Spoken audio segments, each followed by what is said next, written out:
ஆக்சுவலா ஒரு விஷயம் நான் சொல்றேன். ஜீசஸ் பத்தி நான் உங்களுக்கு ஒரு விளக்கம் நான் தரேன்.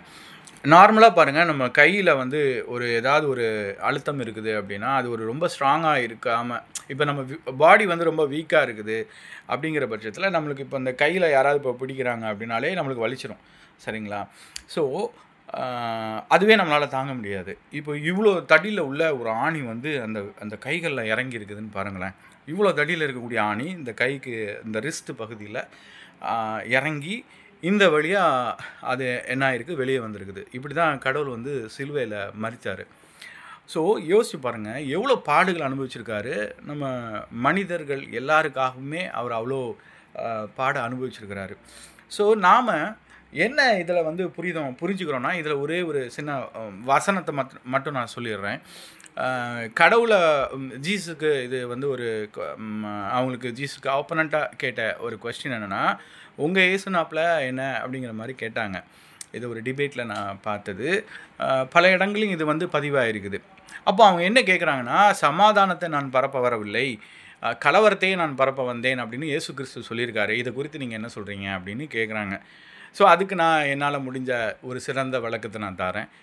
இயேசு கிறிஸ்து வந்து சமாதானத்தை பரப்ப வரவில்லை, கலவரத்தையே பரப்ப வந்தேன் என்று வசனத்தில் போட்டிருக்குது இல்லையா? அது பார்க்குறதுக்கோ இல்லை எடுத்துக்கிறதுக்கோ நெகட்டிவிட்டியாக இருக்கலாம். ஆனால் அதில் நெகட்டிவிட்டி கிடையாது. அதுக்கு நான் விளக்கத்தை நான் தரேன். கடவுள் சிலுவையில் மரிச்சார் இல்லையா? இந்த மாதிரி வேதனைப்பட்டு ஆணியை அறையப்பட்டு அவங்கள பார்த்தா நீங்கள் கேட்குறீங்க, சரிங்களா? சரி, அவர் மரித்தது காரணமாக அவர் என்ன சொல்கிறாருன்னா, நான் நீதியை பேசுகிறவங்கள எல்லா இடத்துலையும் எழுப்ப போகிறேன் அப்படிங்கிறார். அப்போ நீதியை எல்லா இடத்துலையும் பேச எழுப்பும் போது அங்கே என்ன உண்டாகும்? கலவரம் ஏற்பட தான் செய்யும். அதைத்தான் அவர் சொன்னார், சரிங்களா? கலவரம் ஏற்படுவதற்காக அதை சொல்லவில்லை, சரிங்களா? இப்போ நீங்கள் சொல்கிறீங்க கலவரத்தை ஏற்படுத்தவே நான் வந்தேன் அப்படியா. நல்லா புரிஞ்சுக்கோங்க. ஒரு கூடாரம் இருக்குது. அந்த கூடாரத்தில் கெட்டதுகள் இருக்குதுன்னு வைங்களேன். இப்போது நல்லதுக்கு அப்படிங்கிற ஒரு இதுவும் இருக்குது. அப்போது நல்ல மனுஷங்கன்னு வைங்க, நல்ல மனுஷங்க இருக்காங்க, கெட்டவங்களும் இருக்கிறாங்க. இப்போ அந்த கூடாரத்தில் நல்லதுக்காக பேசுகிறவங்க, நல்ல விதத்தில் நல்லதுக்காக பேசுகிறவங்கள கடவுள் எழுப்பும் போது, அந்த கெட்டது அங்கேயும் இருக்கும்போது அங்கே என்ன நடக்குதுன்னா, ஆல்டர்னேட்டிவாக ஒரு டிஸ்கஷன் உருவாகி அதுக்கப்புறம் அது வந்து ஒரு ஒரு டிபேட்டாகவே அது உருவாயிரும். அப்போது நல்லவங்களை வந்து எல்லா இடத்துலையும் எழுப்புறேன் அப்படின்னு சொன்ன அந்த காரியத்துக்கு தான் நான் இதை சொல்ல வரேன். நீதியை பற்றி பேச தெரிஞ்சவங்க பார்த்து பத்திரமா பேசணும் அப்படிங்கிறது கிறிஸ்துவத்தில் உள்ள ஒரு விஷயம். கரெக்டாக பேசணும் நம்ம. இப்போது கெட்டது அங்கே இருக்குது அந்த கூடாரத்தில். அப்போது கண்டிப்பான முறையில் நீதியை பேசும்போது அந்த இடத்துலையும் கலவரம் வரதான் செய்யும். ஸோ அங்கே எதுவுமே கெட்டது இல்லை அப்படிங்கும் போது அங்கே ஏன் கலவரம் உண்டாக போகுது?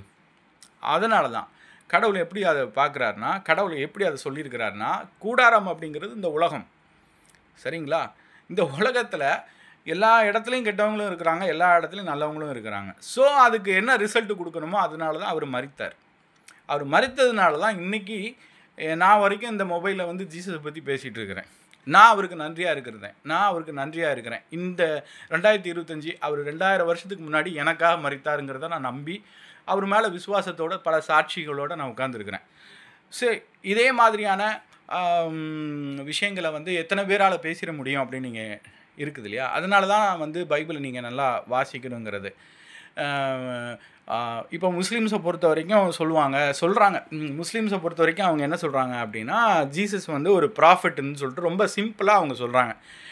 இப்போ அதே காரியத்தை வந்து அவங்க அதை மட்டும் சொல்லிட்டு விடலை. அவங்க நோவா ஒரு தூதர், அதுக்கப்புறம் மோசே ஒரு தூதர், இப்படின்னு சொல்லிட்டு அடுக்கடுக்காக மனிதர்களையும் சொல்கிறாங்க. இவங்க யாருமே ஹெவன்லேருந்து வரலை, ஜீசஸ் மட்டும்தான் ஹெவன்லேருந்து வந்தாங்க. அவங்கக்கிட்ட கொஷின் வந்து இப்படி ரைஸ் பண்ணுறது தப்பு. ரெண்டாவது, செக்ஷுவல் பாண்டிங்கில் ஜீசஸ் வந்து அது எப்படி சொல்கிறது, செக்ஷுவல் பாண்டிங்கில் வந்து ஜீசஸ் வந்து பிறக்கலை, சரிங்களா? இப்போ நம்ம வந்து இப்போ நோவாவெல்லாம் வந்து அப்படி கிடையாது, ஆபிரகாமெல்லாம் அப்படி கிடையாது, சரிங்களா? அவங்களுக்குலாம் வந்து சந்ததிகள் இருக்குது, ஜீசஸ் வந்து அப்படிலாம் கிடையாது, சரிங்களா? ஸோ அதெல்லாம் நம்ம புரிஞ்சுக்கணும். ஒரு நியாயமான காரியத்தை தான் அவர் வந்து அதில் சொல்ல அந்த அர்த்தத்தை கொடுத்துருக்கிறாரே தவிர நெகட்டிவிட்டியாக எடுத்துக்கிறதுக்காக பைபிள் கொடுக்கப்படலை. எதுக்காக பைபிள் கொடுக்கப்பட்டிருக்கோ அந்த தத்துவத்தை மட்டும்தான் நம்ம எடுத்துக்க முடியும். இப்போது சில விஷயங்கள் நீங்கள் சொல்கிறீங்க, கிறிஸ்துவத்தினுடைய நிலைகளை வந்து ஓங்கி நிறுத்துவதற்காக எதற்காக வந்து எல்லோரும் பாடுபடுறாங்க? கிறிஸ்துவர்கள் எல்லாருமே வந்து அவமானத்தை தானே சந்திக்கிறாங்க அப்படின்னு நீங்கள் கேட்குறீங்க. ஆனால் அதுக்கு பதிலாக நான் ஒன்று சொல்லுறேன். கிறிஸ்துவத்தை மாதிரியான உண்மையான ஒரு ஆழ்ந்த இறை தத்துவத்தை ஆழ்ந்த இறை தத்துவத்தை கூறின எந்த ஒரு புத்தகமும் கிடையாது. இப்போ மகாபாரதத்தை பொறுத்த வரைக்கும் அதுலேயும் ஒரு இறை தத்துவம் இருக்குது. அதை நான் ரெஸ்பெக்ட் பண்ணுறேன். குரானை பொறுத்த வரைக்கும் இறை தத்துவம் இருக்குது. அதையும் நான் ரெஸ்பெக்ட் பண்ணுறேனே வைங்களேன். பட்டு இது ரெண்டுலேயுமே இல்லாத அதிகபட்சமான நல்லொழுக்கங்களை கிறிஸ்துவத்தில் மட்டும்தான் நம்ம பார்க்க முடியும். சரிங்களா? இப்போ நீங்கள் சொல்கிறீங்க நிறைய பேருக்கு கடவுள் வந்து சிலுவையில் மரித்தார், இது மட்டும் தான் தெரியுது. எப்படி பாடுபட்டாருங்கிறது தெரியல, என்ன மாதிரி பாடுபட்டார் அப்படிங்கிறது தெரியல. எனக்காக அதாவது இந்த மனித குலத்துக்காக அப்படிங்கும் போது எனக்காக உங்களுக்காக எல்லாருக்காகவும் தான் அவர் சிலுவையில் மரித்தார். இவனுக்காக மட்டும் தான் நான் மரித்தேன், அவங்களுக்காக நான் மரிக்கலையே அப்படின்னு சொல்லக்கூடியவர் இயேசு கிறிஸ்து கிடையாது. இப்போ நீங்கள் சொல்கிறீங்க எல்லா விஷயங்களிலுமே கிறிஸ்துவத்தில் இருக்கக்கூடிய ஆட்களை வந்து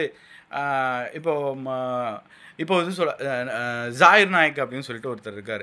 அவரோட டிபேட்டை நான் வந்து எப்போவுமே நான் பார்க்குறேன். அவர் வந்து சொல்லக்கூடிய ஒரு டிபேட்டில் பாருங்கள், எப்போவுமே எப்படி இருக்குதுன்னா இயேசு கிறிஸ்துவுக்கு சாந்தி உண்டாவதாக அப்படிங்கிறாரு. இதை நான் எப்படி சொல்கிறேன்னா, இயேசு கிறிஸ்துவுக்கு சாந்தி உண்டாக வேண்டிய அவசியம் வந்து நீங்கள் உங்கள் மூலிமா நான் எப்படி சொல்கிறேன்னா, இயேசு கிறிஸ்துவுக்கு சாந்தி உண்டாவதாகன்னு சொல்லும் போது எனக்கு என்ன தோணுது அப்படிங்கிறத நான் சொல்கிறேன். எனக்கு இன்னும் அவர் மட்டப்படுத்துகிற மாதிரி எனக்கு தோணுது. இயேசு கிறிஸ்து தான் வந்து எல்லாருக்கும் சமாதானத்தை பிறப்புறாரு. இயேசு கிறிஸ்துவுக்கு சாந்தி உண்டாகட்டும்னா அவர்கிட்ட சாந்தியே இல்லையே. அப்போ சொல்லக்கூடிய ஜாகிர் நாயக்கை விட இயேசு கிறிஸ்து ஒரு சிறப்பான ஒரு கிருபை வாங்கின ஒரு கடவுள். இயேசு கிறிஸ்துவம் அப்படிங்கிற ஒரு ஆளை பற்றி நம்ம விமர்சனம் பண்ணுறதுக்கு ஒரு டிபேட்டை போட்டு அவரை நெகட்டிவாக பரப்பி விட்டுட்டு ஒரு மேடையும் போட்டு வச்சுருக்கிறாங்க மிஸ்டர் ஜாகிர் நாயக்கு.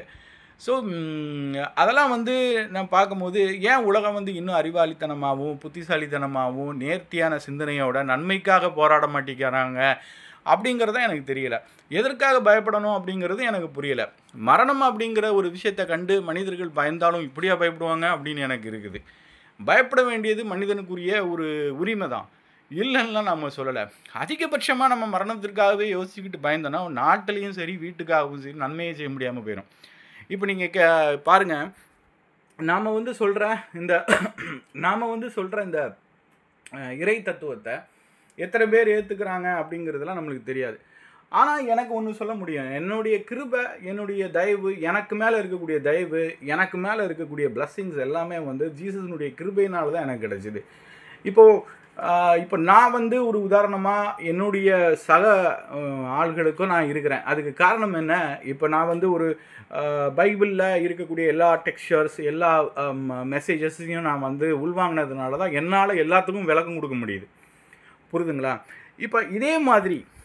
இப்போ இதே மாதிரி எல்லா இடத்துலையுமே ஜீசஸை பற்றி எல்லாரும் பேசணும் அப்படிங்கிறது என்னுடைய ஆசை. வெறுமையாக பேச மட்டும் செய்யக்கூடாது, ஜீசஸுடைய நன்மை பெருமைகளை பற்றி பேசணும், ஜீசஸ் செய்த அற்புதத்தை பற்றி பேசணும். வெறுமையாக ஜீசஸ் வந்து மரித்தார் சொல்கிறதுனால யாருக்கும் புரிய போகிறதில்ல. இன்றைக்கி நிறைய இந்துக்களுக்கே வந்து ஜீசஸ் மரித்தாருங்கிறது மட்டும்தான் தெரியும். எப்படி மரித்தார், எது மூலியமாக எப்படி பாடுபடுத்தினாங்க அப்படிங்கிறதெல்லாம் தெரிஞ்சதுன்னா பல இந்துக்கள் வந்து கிறிஸ்தவர்களாக மாறுவாங்கங்கிறதையும் நீங்கள் புரிஞ்சுக்கணும். புரியுதுங்களா? இப்போது நான் வந்து சில விஷயங்கள் வந்து நான் உங்ககிட்ட என்னுடைய பதிவில் நான் சொல்லிகிட்டே வரேன். சொல்லக்கூடிய சாட்சிகளும் சொல்லக்கூடிய வார்த்தைகளையும் ஏதாவது பிழைகளை நீங்கள் பார்த்தீங்க அப்படின்னா கண்டிப்பாக நீங்கள் என்கிட்ட கமெண்ட்டில் நீங்கள் சொல்லுங்கள், அதை நான் திருத்திக்கலாம்.